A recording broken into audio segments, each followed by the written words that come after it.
Welcome to the Parkinson's Project podcast. The Parkinson's Project seeks to erase the stigma associated with Parkinson's disease while empowering and inspiring those dealing with the affliction to live life to the fullest. The Parkinson's Project aspires to build an engaged, supportive community while examining the journey of living with Parkinson's disease through a positive, empowering perspective. Here is your host of the Parkinson's Project podcast, Tim McNiff. Hello, everybody. I'm Tim McNiff, and welcome to the Parkinson's Project podcast. And welcome also to February. And the Parkinson's Project podcast this month is brought to you by our friends at First Resource Bank. First Resource Bank is built on three core values: providing unequaled service, having a team approach, and making a positive impact in the communities that they serve. First Resource Bank serving the needs of small businesses, entrepreneurs, and individuals by providing responsive and honest client services and simple, creative lending and deposit solutions. You can check them out at www.myfrbank.com. At the Parkinson's Project, we seek to engage with the people who are working to find a cure, to help others live their best life, or to create a better path for themselves, or of course, someone that they love. Our intent is to deliver tangible, beneficial content with the goal of being to put ourselves out of business when there is no longer a need to talk about PD. And with that, it is my great pleasure to welcome Dr. George Ackerman, the force behind the website togetherforsharon.com, to the Parkinson's Project podcast. And this is not easy for you, Dr. Ackerman, because you're right now in a wheelchair. Yeah, it's very rare. I'm just recovering from back surgery, but I'll be okay. Thank you. Well, thank you for making the effort to be with us. And George, if it's okay, I want to start with you because you're the son my mother never had. You're Dr. George Ackerman. Your LinkedIn profile says you are an attorney, a police officer, and a professor. You're obviously also a massive underachiever. George, how does one accomplish all of these things? Who is George Ackerman? Actually, I learned it all from my mother and father. You know, they just taught me to grow up, be respectful, positive, and always work hard, strive for success, and never give up. And it's almost a lot like what we're going to be discussing today. But before we begin, I just want to thank the Parkinson's Project and specifically you for the opportunity.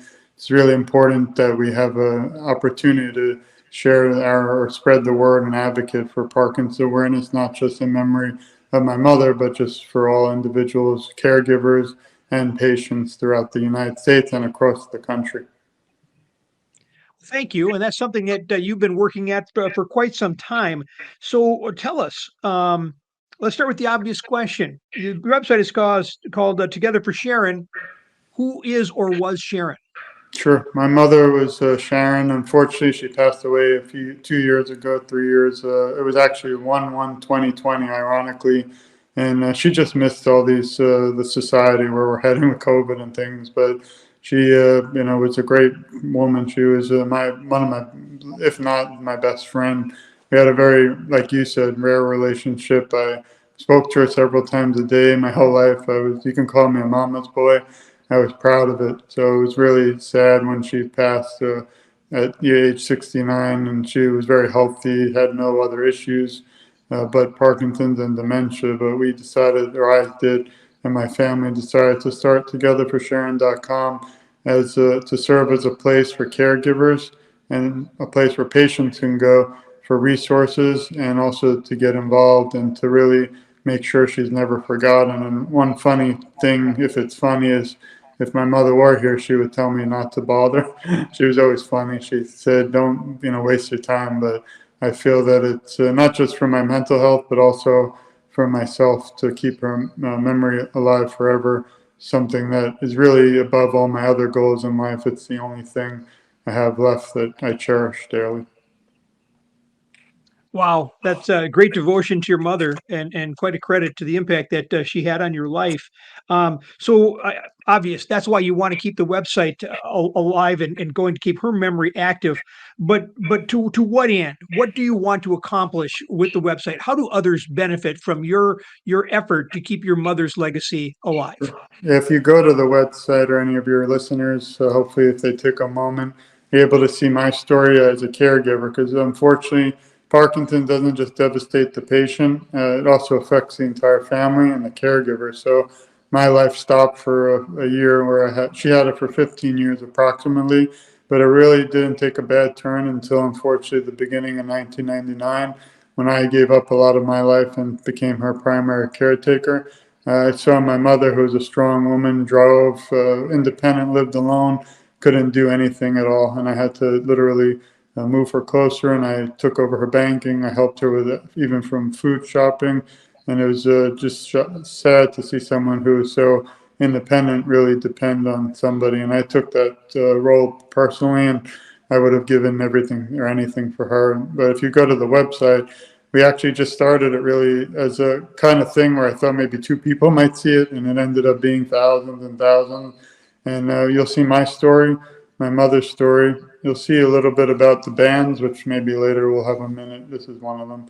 But also where you can go to donate.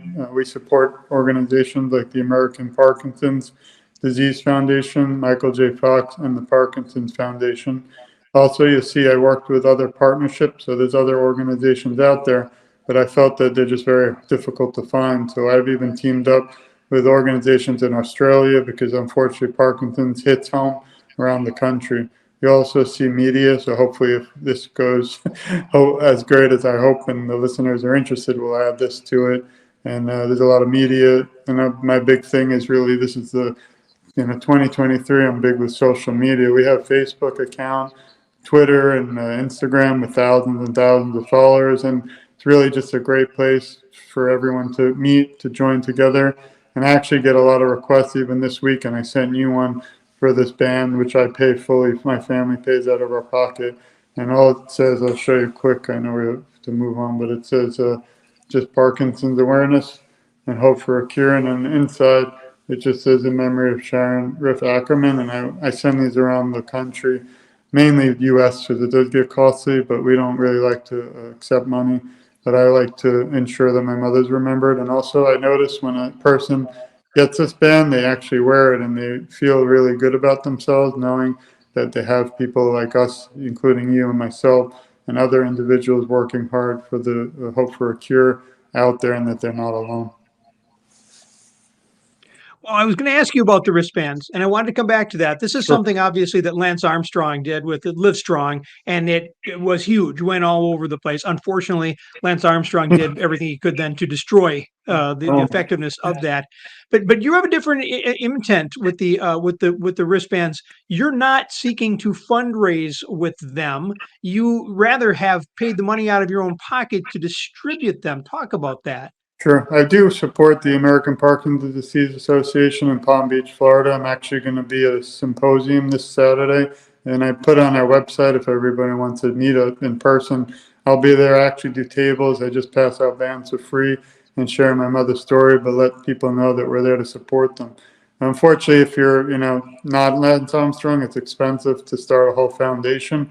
My original intent was to start Together for Sharon as a foundation, but my accountant said it's very complicated.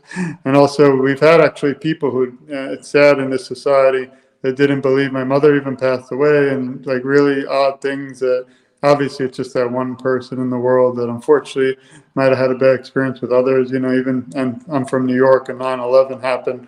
People take advantage. So the reason I do a lot of it for free is really just because I want people to know I'm really passionate and I really just want to help. I'm not looking for anyone's money. But we do have, if you go direct link, if you do donate, it does not go to us. But if you look at donations and then let's say American Parkinson's Association, there's a literal direct link and it'll say to Sharon's memory. And we've already gained around $8,000 in just a few years of donations. My family donates $1,000 or $2,000 per year, just because again we like to support the local community. American Parkinson's Disease Association actually. I reached out when my mother was very sick for help. I didn't really have a lot of help. Michael J. Fox was excellent, but they're national. They didn't have a local chapter, and Parkinson's Foundation was just kind of starting out with new staff. So Parkinson's disease, they actually showed up to my mother's house and offered programs like working out, dancing, and even having pets come over to support her. And we even had music. So I really enjoyed how they do reach out to the community. Obviously, there's no cure, but what we do is we all work together to try and fundraise. But again, my big thing is that I like to make sure is no one thinks that I'm taking any of the money. I'm very ethical, and unlike the Lance Armstrong unfortunate situation, I'm hoping to be around for the rest of my life. My dream is really to get at least $50,000 in my lifetime. We're at 10 almost, so it's a great thing in only a few years. I hope to be able to accomplish my goal, which is if viewers are interested to donate in my mother's name through Together for Sharon. But again, it directly goes to the American Parkinson's Disease Association, 100%. Okay, so that's something that I did not know from our previous conversation. I knew you were looking to work with other organizations, but you have a specific goal. You'd like to raise $50,000. And again, George, where does that money go? Where do Right. people donate? And then what do you Sure. want to do with that money specifically? I wish I could show you the website on here, but I'm not that technological. But if you go to www.togetherforsharon and you click on donations, you'll see 3 opportunities to donate to the Michael J. Fox Foundation, the Parkinson's Foundation, and the American Parkinson's. I tend to work more with American Parkinson's Foundation because they're able to actually host their website, and they allow us to donate or have donations, and it'll carry over every year. So it shows the money each year continue on. So it looks like, we're working hard, which we are. Unfortunately, the other 2 organizations don't have the technology. So every year we donate it, it just goes back to 0. So it looks like we've never, done anything, but we actually have donated to the others. But I recommend if you have a viewer that's interested, even $5, $1 really makes a difference. You go to the website, click donations, and then you'll see American Parkinson's Disease Association. If you click on that, it'll pop up and it'll show Together for Sharon. It'll show all the donations officially, and it also will show some comments from if you actually donate. You can write a little note as well. I did go to the website and checked it out. And one of the things I have to ask about is who is the official mascot of www.togetherforsharon.com? Well, we actually had we both adopted a golden doodle, and her name is Bella, and my mother would have loved her, so we decided to take a little picture of her, and she would be the mascot. But then afterwards, we also adopted a husky, so now I don't want to be biased, so I'd say both of them are, but she didn't make the webpage. It's too common. Yeah, you got it. Who's the other? What is the name of the other dog? Carolina. Hey, Carolina's got to get some equal time. I agree. She's not official until you put her on there, George. I appreciate it. Okay, so you've touched on a lot of these things. I had a number of questions written up, but you've touched on a number of them. That's because you're a great broadcaster. I have to throw that out because you were really helping me prepare. So I want to thank you for your hard work too. Well, I appreciate this opportunity. You come highly recommended. And I guess what really has touched me is that not only your devotion to your mom, but your desire to work with other people, which is really what we're all about. We're just trying to get out there to make people aware that there is a community out there and that there is work being done. And you seem like a guy who's really ready, willing, and able to partner with other people who are out there in an effort to, whether it be to raise funds or to make sure that people aren't alone, in their PD journey. I also want to go back to one thing that you talked on earlier, which is something that the executive producer of the show, Pat Porcia, talks about a lot, and I think he'd be happier if I focused on this more often. Is the caregiver, and that's a difficult role, but it's something that you went into and seem to really relish. I know it's a struggle for a lot of people. So what can you give as a result of your experience as a caregiver that may help other people to accept that role and to go into it head first the way you did? Yeah, I think we could do a whole hour just on the caregiver because I never chose to be, but I was kind of forced into it. It was a very isolated feeling. I felt very alone. Obviously, I had an incredible life support and family. But even your own family, some of them you just don't, it's like you want to do what's best for your loved one, but you might even have other individuals not support you. You might have people just vanish and not help. Every nurse, we actually spent a tremendous amount of money, unfortunately, because my mother was so sick that we needed 24-hour round-the-clock help, and we couldn't find a really good, no matter what the money was, it could get to the 10,000s a month, and we just couldn't find the right nurse, couldn't find the right company. I must have went through at least 60 people, and my mother also had dementia, so that didn't help. But as a caregiver, again, I tried to join support groups myself, and I couldn't find. And that's really that you said this question is why I started Together for Sharon. Again, I respond to individuals 24/7. Just this week, besides I sent one to you, I had like several emails. One was from a beautiful young lady who's actually painting some pictures of tulips. She's a painter in some other part of Florida, and I would never have met this individual. And she wants to send these paintings of the Parkinson tulips just to me to support our cause. I'm going to share that too with everyone. So it's really amazing. The biggest sadness, in my opinion, is that there are so many great people out there like you. And I got a little lucky, I have to say, that we met. I really am grateful. I think what you're doing is incredible. And I wish, not that we had more people out there, but I wish we could all come together like this. And once I add our little podcast to my website, I'm hoping to promote the Parkinson's Project Now Forever too. And, I think the more we all support one another, the better. And like I said, we also do walks with the Parkinson's Disease Association. And this one's great because my kids can get involved. So my kids are now 6, 9, and 10. And I'm hoping one day, unfortunately, when I'm not here, that they'll continue Together for Sharon on. My daughter was able to spend a lot of time with my mother, my one son, but my littlest one, unfortunately, might never remember her because he was too young. So those are the things that I hope for the future. But as a caregiver, you really want to have amazing support. I was told by so many nurses and that a lot of people, unfortunately, would just put their loved one in a nursing home and that was it. They'd never see them. And I made a pact with my mother that I would never do that. So it was tough. Again, we don't have the time, but I videotaped and documented her last year with us. And it was just things I won't share with anyone ever, but I did it for medical reasons in case anyone ever wanted to view it. But it's just seeing somebody so lively and with life deteriorate. The last 7 days of her life, she couldn't move or breathe. I mean, she was breathing on a tube, but she wasn't really alive. And it was just something that haunts me the rest of my life. Well, I'm sorry to hear that you're haunted by it because I think what you did. I don't know if I can use the word exceptional because the one thing I always want people to know is I know very little about Parkinson's disease, and this journey for me has been one of exploration and education. And every time I speak with someone, I learn a little bit more about it.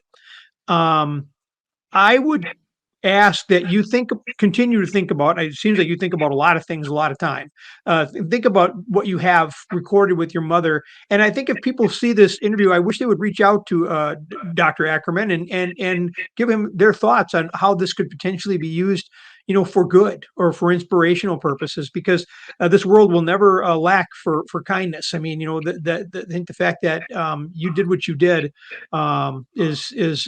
Like I said, I don't know necessarily exceptional, but I'd like to see more people model it. And if we can show them, what that looks like, maybe that's something that they could do too. So before we wrap this up, George, two things, and I'll wait for the second one. But first of all, what would you hope would happen as a result of your appearance on this podcast here today? What do you hope would happen for yourself and for Together for Sharon? Yeah, my goal is really that I just reach out to the community, and this helps me reach out beyond just where I'm located in South Florida. But I just want everyone out there to know that you're not alone. There are people like us out there. It might not be a relative or your friend, but we're here, and I believe we're all family in this fight. And to advocate for Parkinson's awareness and hope for a cure. I really feel confident someday there will be a cure, but I don't want anyone to ever have to go through what me and my family did. So I won't ever rest or stop or sleep and literally sleep. I mean, there's nights where I think we work together late at night, but I stay up nights thinking about what it could have been like if my mother was still with me by my side laughing. And even some of these interviews today, I was okay, but I get very emotional because I feel like she was only 69 and obviously everyone has different stories, but I feel like she should have lived to at least 80 because it is 2023 and we have great, technology. So until 10 more years, it's going to hit every day. But we even just had a little birthday for my child. He just turned 6 yesterday or Saturday, and I was just picturing how beautiful party, but my mother wasn't there. We actually saved a seat for her last Thanksgiving. I go visit the grave a lot too, but it's just not the same. And one last thing is, we started the bands, which is odd. We when she passed, it just was so out of nowhere. I wasn't prepared. I thought we'd make a few bands for like 5 or 10 for my family, and that's it. And whoever I like to give people something, thanking them for attending things like a funeral, which I haven't attended too many, but so I gave a speech there. It was emotional. I have that on video. I share with everyone. But after the funeral, then it was just dating my sister, but now they're married. But he sent a picture, and the picture was literally just like this. So it wasn't his face. It was just like it was just this, like a band. And it just hit me for some reason. I know people are very private, so they don't want to be, they don't want their face or their family and things. It's quiet. And I just thought about, like, if someone puts their hand in the band and just different backgrounds, it would be interesting. So all of a sudden, I just got one email, another, and it just went viral. Like, we had 3,000 people across the country asking for them. We paid for all of them. And I have really a whole entire battery of pictures, and you'll see some of them throughout our social media and on Together for Sharon. It tells a story. But we've had probably 10,000 people sending pictures with their band. And it just, that's what really was touching. When you have something, you start it, and it just goes viral like that. And it kind of did die down a little. That's why I was so excited to meet with you.